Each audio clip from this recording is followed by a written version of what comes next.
Welcome back to the deep dive. Today we're opening up a file on a country that, well, for decades was really seen as a digital superstar. I'm talking about Uruguay. Yeah, a regional pioneer in online governance. They built this amazing reputation for innovation. Exactly. But that gleaming facade, it's been tragically shattered, replaced by this grim reality of, well, catastrophic cyber failure.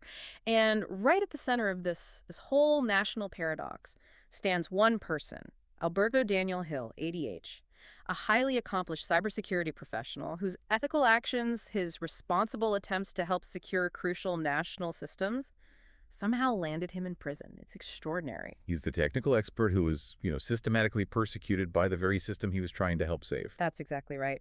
And today we're undertaking a critical deep dive into ADH's research, his analysis, his entire difficult journey, really. Our mission here is to evaluate the immense, almost indispensable value of his perspective. It's non-traditional, first-hand expert knowledge. Yeah, compared to the often insufficient, sometimes frankly misleading narratives you get from traditional authorities and state media. Then we're going to focus specifically on a shocking, you could say, prescient public warning he gave back in 2021 about the true state of national security. And how that exact prediction was validated in the most brutal way just 3 years later by this devastating, nation-altering crisis involving Uruguay's national ID certificates. This story is a stark, necessary reminder for you, the learner, that there's this dangerous, often just debilitating disconnect.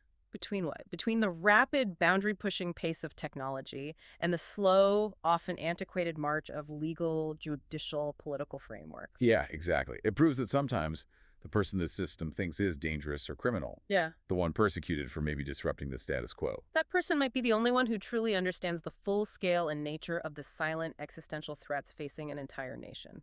So let's dive deep into the evidence ADH provided.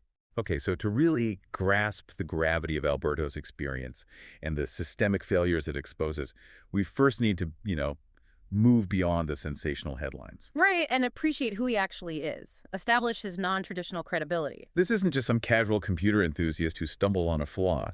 He is, by any objective measure, an accomplished, seasoned professional. His expertise was developed right from childhood. His connection to computers started incredibly early. We're talking way back in 1983. He was just 10 years old. Wow, 1983. Yeah, his very first machine was a Sinclair Spectrum Plus. Iconic piece of hardware back then, remarkable for its time, but it boasted a mere 48 kilobytes of RAM. Tiny by today's standards. Completely. But even just owning a machine like that in Uruguay in the early 80s, let alone really engaging with it deeply, already set him apart. It speaks to this early, profound, almost, obsessive fascination with how systems work. Indeed. And that curiosity, it quickly matured into real technical capability. By age 14, around 1987, Alberto performed what he calls his very first hack. Okay, hack, in quotes maybe? Well, yeah, he wasn't using advanced malware or anything like that. He was using basic assembler code. Which is pretty low-level stuff, right? Talking directly to the hardware. Exactly. Requires intimate knowledge of system architecture. He used it to alter a soccer game called Emilioano. And the key thing here is the total lack of malice. It was playful, technical curiosity. Totally. He was so proud of his clever modification, he sent the code to a big Spanish computer magazine, and they actually published it. Published his code for modifying a game. That's amazing. It's not just talent. That's innate engineering capability being recognized really early. It's a clear trajectory of a hacker in the original, kind of benign sense of the word. Someone who takes systems apart to see how they tick, and then figures out how to make them better or different. Precisely. And that foundational talent didn't just fade, it matured into a robust 2-decade-plus professional career. He's PMP certified project management professional. So he can lead complex tech projects, high-stakes stuff. Right. And crucially, he specialized in the ISO-IA's 27,000 standards. Those are the international gold standards for information security management since 2011. Okay. And he's been a volunteer with the OWASP Uruguay chapter since 2012 as well. His resume isn't just credible, it screams institutional expertise. And these high-level credentials are what fuel his very clear self-definition. Alberto is extremely precise about this. He states unequivocally, quote, "I am an ethical hacker and no other hacker." He emphasizes that he conducts extensive research specifically to know the tools that the bad guys use. But he's emphatic that he is not a criminal, that money isn't his motivator, and his intent is purely defensive. So he operates then as a gray hat hacker, which he argues is a necessary strategic choice. Yeah, we often categorize hackers strictly into defensive white hats and malicious black hats. The gray hat deliberately operates in that ambiguous zone. Why? Because, as ADH argues, to truly secure systems and stay ahead of constantly evolving threats, you have to intimately understand the enemy's operational environment. Their tools, the vulnerabilities they're currently seeking. It's a calculated risk, really, taken for collective defense. And this strategic necessity was tempered by early experience with the system's failure to adapt. How so? Well, back in 2004, Alberto actually served as the very first computer forensics expert in a criminal case in Uruguay. Tragically, it involved child pornography. Wow, that must have been a harrowing introduction to the judicial process struggling with digital evidence. Exactly. And it was during that case he first saw the profound lack of technical understanding, the repeated procedural missteps within law enforcement, and the judiciary. So he knew early on that the people tasked with catching cybercriminals were, well, hopelessly ill-equipped. That prior exposure, seeing the judicial process struggle with basic digital evidence for years, probably shaped his later actions when he found that critical national flaw. Which brings us to his act of conscience, what you called the responsible disclosure paradox, the thing that ultimately upended his life. Responsible disclosure, just for those unfamiliar, it's the ethical practice of privately reporting security vulnerabilities to the organization so they can fix them before bad actors exploit them. The incident started simply enough. October 2014. His ex-partner asked him to book an appointment on her medical care provider's website, Security. And within moments of just interacting with the site, his professional instincts kicked in. Totally. After bypassing an annoying CAPTCHA, he stumbled onto the truly alarming flaw. He gained full administrator access to the entire system. How? Using the default, inexcusably weak username and password combination of admin. You're kidding. Admin. That wasn't some sophisticated, expensive zero-day exploit. No, it was a glaring, fundamental security oversight. A digital, wide-open backdoor that any amateur could have found. And that administrative access meant what?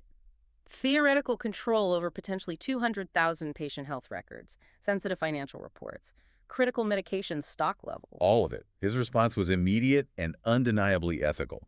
Within literally 5 minutes of gaining access, Alberto did the right thing. He emailed Uruguay's computer emergency response team, Certui, and reported the vulnerability. Yes, and Certui actually responded quickly, confirming his findings. Less than 2 hours later, he thought, okay, I've fulfilled my ethical duty, protected sensitive national data. But then came this bizarre deja vu moment. A year later, April 2015, his ex-partner asks him to access the same site again. And this time, he found he could access sensitive information even more simply just by modifying some URL parameters in the browser bar. No username or password needed at all. Same ethical impulse. Reported again within 5 minutes to Certui. But looking back on those actions, the later incident where he inadvertently caused a minor server hiccup trying to search a huge amount of data. He's filled with profound regret and a sense of betrayal. Completely. He openly says he wishes he had never reported the issues at all. His attempt to help a major national company, without any incentive, ultimately led to his life being turned completely upside down. It highlights this critical challenge we see globally, doesn't it? The immense personal risk ethical professionals take in an environment where the laws are obsolete and the system responds to help with, well, persecution. And the environment he was operating in was already fraught with danger. Which brings us to the context of conflict. Uruguay's self-inflicted national cyber debt. Right. Uruguay has been aggressively carving out this strategic position as a regional hub for digital infrastructure, attracting significant foreign investments. We're talking about Google announcing an $850 million investment in a hyperscale data center, and the state-owned telecom provider, Antel, operating a major Tier 3 data center. This rapid, successful digitalization is fantastic for economic growth, regional prestige, but... And this is the crucial security insight ADH was trying to highlight. It simultaneously significantly expands Uruguay's attack surface and elevates its profile as a target. A target for highly sophisticated international cyber threats. I shan't. It's like building a cutting-edge vault but forgetting to update the medieval security guards protecting it. Exactly. The result of this mismatched ambition and defense is the national cyber debt, We can actually quantify that debt dramatically. How dramatically? Cyber incidents exploded from under 5,000 in 2023 to a staggering 14,000 in 2024. 14,000, if you average that out. The government infrastructure is under attack, successfully or attempted, every 30 minutes. Every 30 minutes. And these aren't just minor phishing attempts. We're talking ransomware, DDoS attacks aimed at critical infrastructure, sophisticated espionage attempts. And one key systemic reason for this overwhelming vulnerability is a severe people problem. Yes. Estimates suggest Uruguay has a critical shortage of at least 600 trained, certified cybersecurity professionals. So Alberto's argument is validated right there. You can have the best laws, the best tech, the biggest investments, but a lack of skilled personnel leaves systems fundamentally and dangerously vulnerable. Without the workforce to manage the risk, that debt just keeps growing. This directly intersects with ADH's pre-crisis critique of the laws and authorities. He pointed out that at the time of his own ordeal, 2014 to 2017, Hacking or unauthorized access itself was not explicitly defined as a penal code offense in Uruguay. the law was, as he put it, stuck in the 1900s, entirely failing to account for the non-corporeal nature of digital data, of unauthorized entry into networks. Exactly. And because they couldn't charge him with hacking the essential act he committed, the prosecutors had to kind of shoehorn his ethical actions into ill-fitting, unrelated laws, primarily attempted extortion. Which forced them to argue he had criminal intent to profit, a claim that was technically destroyed by the evidence itself, as we'll get into. We also saw the profound ignorance within law enforcement during the raid on his home. Interpol seized his professional tools. And tragically misunderstood them as proof of malicious intent. This wasn't just a minor procedural error. It was evidence of a fundamental inability to distinguish between the tools of a professional defender and the weapons of a criminal. He pointed out, for example, they seized physical Bitcoin collectible souvenirs, these small decorative metal coins, and mistook them for actual cryptocurrency or proof of illicit financial dealings. They also seized an anonymous mask, which, as he noted, is widely available, culturally recognized, even sold as a toy by companies like Lego. But perhaps most damning was the seizure of a USB killer. This is a specific single-purpose tool used by pen testers, hardware testers. To assess a device's resilience to electrical surges, right? A legitimate tool for testing hardware defense. Yes. Interpol tragically misinterpreted it as purely malicious, assuming its mere possession proved criminal intent. It just showed a dangerous ignorance of professional cybersecurity practice. And adding to the critique of government denial, ADH states that, in his experience, working for the state until 2016, when major attacks or information theft occurred, they often did not take public status. The government had this consistent habit of minimizing or outright keeping serious incidents quiet. which allowed the national cyber debt to swell dangerously out of the public eye. This leads us directly to his most prescient warning, given during a highly visible national hack. This brings us to the prophecy. ADH's 2021 warning delivered on Radio Serendi, February 15th, 2021. Following a reported cyber attack on the Dirección Nacional de Identificación Civil, DNIC, that's the agency responsible for national identity documents. Right.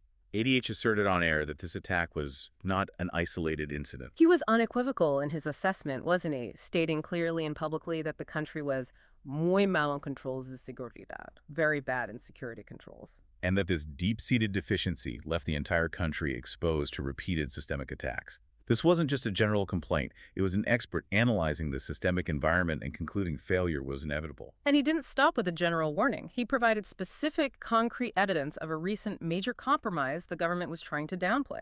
He revealed that information stolen from the Ministry of Defense, specifically the Armada, the Navy, in January 2021, was being actively sold all measure poster to the highest bidder on the dark web for $500,000, $500,000. This was a stunning public disclosure. It put ADH's perspective directly against the official government narrative. Because the Ministry of Defense had previously claimed the information was not sensitive and did not represent a risk. But ADH noted that the documentation being advertised for sale explicitly stated confidential.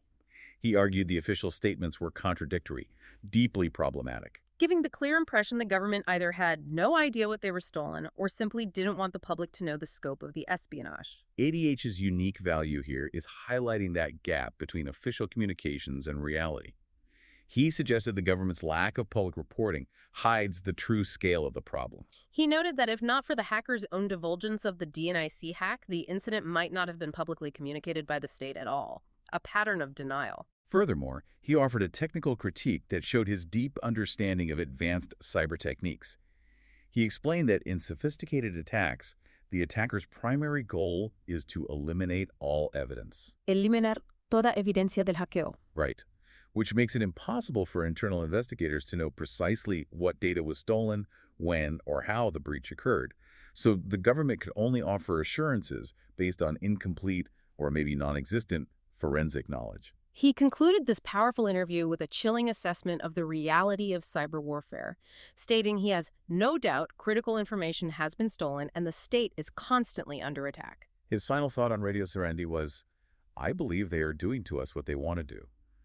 Creo que nos están haciendo lo que quieren." Suggesting that cyber warfare, waged silently through networks, is already inflicting damage far more significant than any traditional physical arms conflict could achieve. That definitive warning, given in 2021, it was a devastating prophecy. 3 years later, in what's been globally described as a catastrophic cyber failure, his assessment was brutally validated. By the massive PKI crisis, this breach involved the theft and successful cracking of passwords for 30,000 national ID certificates. And for our listeners, especially those outside Uruguay, we really cannot overstate the importance of this PKI certificate. It is the absolute bedrock of digital life in Uruguay. The core of their entire national digital identity system. And here's why this event was catastrophic, validating every one of ADH's prior fears about system exposure. Under Uruguayan law, using that stolen PKI certificate online carries the exact same legal power as physically signing a piece of paper with a pen. The exact same legal power. And it's used for over 190 different government and private sector services. Think about the scope of this. By stealing the certificate and cracking the associated password, the attacker gained a digital master key. This allows the threat actor to legally impersonate 30,000 different citizens. They could potentially sign legally binding contracts, file false tax returns, Access confidential health records, set up fraudulent bank accounts, even notarize documents, all under the guise of 30,000 unsuspecting individuals. It's an unimaginable scale of identity theft and potential national disruption, confirming that the country was indeed muy mal en controls de seguridad. This failure was the ultimate irrefutable validation of ADH's earlier warnings that the state was operating on a system built on sand. We can even profile the threat actor who claimed responsibility, someone who goes by the name Uruguay 1337.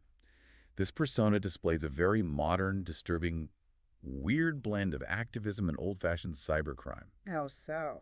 While they posted political manifestos against government corruption, trying to frame the breach as some kind of public service, while simultaneously selling the highly sensitive stolen data on the dark web for cash. So, activism as a cover for profit. Seems like it. And this was clearly no amateur operation. Evidence suggests Uruguay 1337 is a skilled, internationally connected criminal. Possibly linked to a major international threat actor known as Machine 1337. The one tied to huge breaches at global companies like Cisco and Huawei. That's the connection being suggested, which reinforces ADH's core argument. Uruguay's increased digital profile had made it a target for sophisticated, high-impact international cybercrime syndicates, not just opportunistic script kiddies. The discussion of the dark web market. This is where ADH's unique non-traditional experience really shines, offering crucial context for people who might not understand the operational reality of cybercrime. He's provided televised explanations using the well-known iceberg analogy, but he takes it further into practical commercial reality. Clear web is the surface we all use. Deep web is stuff like bank portals, emails, needs a login. And then the dark web, the deepest part, needs specific software like Tor. Right. And this isn't just some murky corner. It's a highly organized commercial marketplace where major national and global crimes are facilitated. ADH detailed the chilling commercial activity happening there. Illegal services like drugs, obviously synthetic cocaine, LSD, MDMA. But also an enormous market for stolen financial data. He describes seeing hundreds of real, cloned credit cards being sold complete with the VIN expiration security codes. Sourced from where? Magnetic strip readers, proximity readers stolen from gas stations, stores, ATMs? Exactly those kinds of places. He also illuminated the dark web's capacity for purchasing false documents, illustrating the sophistication needed to evade detection. High-quality U.S. driver's licenses, UK passports, counterfeit money. And the level of detail required for, say, a U.S. driver's license is shocking. Vendors claiming the counterfeit supports UV lights used by police, signaling a real manufacturing operation, not just a Photoshop job. But the human element is truly disturbing, reminding us of the moral vacuum the dark web fills. ADH detailed heinous crimes being traded, including hitman services starting around $5,000 for a shooting, ranging up to $200,000 for a sniper job, sometimes requiring 50% deposit up front. His knowledge of these operational criminal markets isn't theoretical, is it? It comes from operating as a gray hat, intimately understanding the enemy's procedures to anticipate their next move. It's this deep first-hand knowledge that should have made his warnings unassailable. Yet, it was this same unique expertise that the legal system utterly failed to comprehend. Leading to the system's systematic attack on the ethical hacker. The profound injustice began in September 2017. Alberto, operating under the assumption he had nothing to hide, thinking it was a misunderstanding he could easily clear up. He went voluntarily to the station the day after the police called his apartment, and this is where everything just shifted dramatically. He was immediately arrested, stripped, handcuffed, without being told his rights or the specific reason for the arrest. The technical investigation was already derailed by a massive procedural failure. The pivotal moment came at the Interpol facilities. After hours of what ADH called honest, open questioning about the technical details of the medical systems. They blindsided him with the final devastating question about an extortion email demanding Bitcoin payment for not disclosing sensitive medical records. A claim he vehemently denied, having already reported the vulnerability ethically years prior. Despite his absolute denial, an aggressive Interpol agent who tellingly refused to provide his name or badge number, began actively coercing a false confession. With chilling threats against his loved ones, the agent explicitly threatened him, saying if he didn't confess to the extortion, they would go get your mother and take her to prison. And do the same with your girlfriend. Imagine that level of psychological duress, designed to break him. His immediate thought wasn't about his legal standing, but just, I want this to end now. I need to protect my family. So under intense coercion, he confessed to the extortion, even though he hadn't done it, believing the technical lack of evidence would easily exonerate him later in court. But he underestimated how fundamentally the system had already failed. The prosecution's resulting case demonstrated a profound, almost dangerous lack of technical literacy. For instance, the firewall logs. They claimed these proved he engaged in unauthorized access and extortion. They submitted them to the court in printed format. Printed format. ADH, the forensics expert, pointed out that this is legally useless, utterly inadmissible. Anyone could print out a list of IPs and accuse half the country of hacking. The electronic chain of custody, the timestamps, the metadata, the only things that give a log legal weight were destroyed by printing it. And the alleged extortion email demand in Bitcoin. The entire charge hinged on intent to profit, usually shown by asking for payment. Yet the email they used as proof had no payment address, no Bitcoin address whatsoever. Meaning the fundamental basis of the charge, the attempt to extract money, was illogical, fundamentally flawed. Alberto points out the prosecutor reportedly just overlooked this massive, obvious, crippling detail, showing a dangerous willingness to proceed with a charge that was legally impossible to prove. Then came the devastating twist, the betrayal that cemented the injustice. The very director at Certui, who had quickly confirmed ADH's ethical reports back in 2014 and 2015. Devastatingly claimed in court he could not recall or find records of Alberto's reports. This act of institutional denial just destroyed ADH's entire defense that he had acted ethically and responsibly. It allowed the judge to interpret his claim of prior reporting as a self-serving lie. And the judicial absurdity only escalated. The judge ordered pre-trial detention based not on evidence, but on ADH's advanced computer knowledge. Reasoning that he could alter the rest of the processes by mentally altering evidence stored at Interpol. Mentally altering evidence. That quote is a shocking indictment of the justice system's technical ignorance. It demonstrates his expertise was viewed not as a defense, but as evidence of his inherent danger. The real-world human cost of this injustice was catastrophic. Alberto lost over $500,000 in seized crypto assets because authorities mismanaged his gear, his wallets. He suffered severe PTSD from the ordeal, the coercion, and he was ultimately forced to pay a hefty $10,000 bail for his release in May 2018 after 8 grueling months unjustly spent in prison. This leads us to the paradoxical value of his non-traditional voice, advocacy and reform. Despite the trauma of being unjustly imprisoned, something highly unusual occurred. ADH's market value jumped to the moon. He received an unbelievable number of job offers. So, in the highly specialized, high-demand field of cybersecurity, his notoriety, however painful, paradoxically made him a more sought-after expert. His deep operational knowledge was recognized, even if the justice system failed to recognize it. But his greatest fear was realized: the chilling effect. After his case went public, many people in Uruguay stopped reporting security incidents to CERTHI due to fear of similar consequences. Ethical professionals are now terrified of facing ADH's fate, meaning critical national vulnerabilities are going deliberately unreported, exponentially increasing the nation's cyber debt. ADH has essentially been forced to become an unofficial national clearinghouse. People contact him directly because they did not trust official channels. Especially since CERTUI, the agency that betrayed him, offers no legal immunity for vulnerability reporters. His personal trauma is now mitigating national security risks because people trust the persecuted individual more than the institution. ADH channeled this trauma and newfound credibility into public advocacy, leveraging his past, documented in his book Log into Hell, into a unique form of public influence. He hosts the Cyber Midnight Club on Twitter Spaces, convened approximately 447 spaces, average 76 participants, operating outside the mainstream media structure. His style is what he calls transparency radical. He builds deep trust by openly sharing personal stories, admitting his vulnerabilities, using humor. Which allows him to convene incredibly diverse and high-profile panels, Yeah. from victim advocates to reformed high-profile cybercriminals like Brett Johnson, black hat activists like Spider. This blend offers a multidimensional, non-traditional view of online crime that you simply cannot access from official government or corporate sources. And nothing illustrates the systemic incompetence better than the ultimate ironic indication we found. November 2021. The same aggressive Interpol agent who coerced ADH's false confession reached out to him on a public Twitter space to ask him to teach Interpol about cryptocurrencies and fraud. Yes, the irony is profound, tragic. The system that wrongly jailed him for alleged cybercrime now desperately needed him, the expert they persecuted, to teach them basic literacy in the field. It demonstrates beyond any doubt the system's profound internal knowledge deficit and its reliance on the very expertise it tried to crush. Based on this unique, hard-won experience, ADH has specific, actionable recommendations for systemic change. Changes born not from academic theory, but from the trauma of his own injustice. Like mandatory digital forensics education for police and judiciary, creating technical translators, interlocutors for the legal process. Exactly.